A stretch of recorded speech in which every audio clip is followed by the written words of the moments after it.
جب لوگ دل سے اترتے ہیں تب ان سے بات کرنا تو دور، ان کی شکل دیکھنے کا بھی دل نہیں چاہتا۔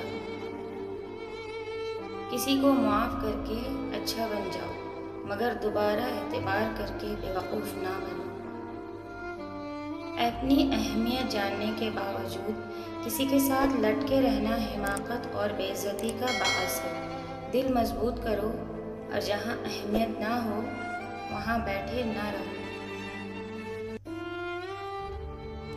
لوگوں کو دوسروں کے بدلے ہوئے رویے نظر آ جاتے ہیں اور اپنی حرکتوں کا پتہ نہیں ہوتا جو اس تبدیلی کی اصل وجہ ہوتے ہیں۔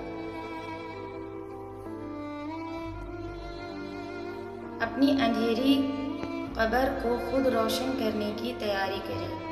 آج زندہ انسان سے لوگ وفا نہیں کرتے، کل مٹی کے ڈھیر کے لیے دعا کون کرے گا؟ ہر لکھی ہوئی بات کو ہر پڑھنے والا نہیں سمجھ سکتا، کیونکہ لکھنے والا احساس لکھتا ہے اور پڑھنے والا صرف الفاظ پڑھتا ہے۔ زندگی کیا ہے؟ لمحے کی خبر نہیں۔ دلوں سے بدگمانیاں نکال پھینکیں، مسکرا کر سب سے ملیں، نہ جانے کب کہاں زندگی کا سفر رک جائے، ہم آج ہیں کل تھے ہو جائیں گے۔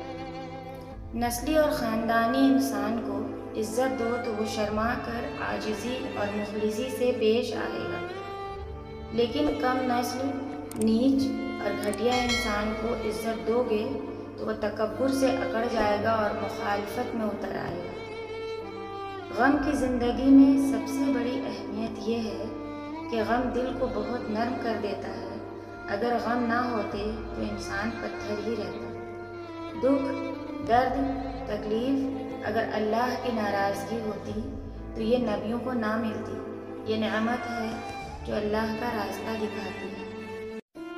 اگر آپ کے ساتھ ناانصافی اور زیادتی کی حد ہو جائے تو صرف اتنا سوچ کر خاموش ہو جانا کہ جو ذات اوپر بیٹھی ہے نا وہ بہت بے نیاز ہے۔ پتہ ہے محبت کیا ہے؟ وہ سارا دن ہمارے گناہ دیکھتا رہتا ہے اور صبح اپنے ہی فرشتوں کے ہاتھوں ہمارا رزق بھیجتا ہے۔ بے شک وہی اللہ ہے۔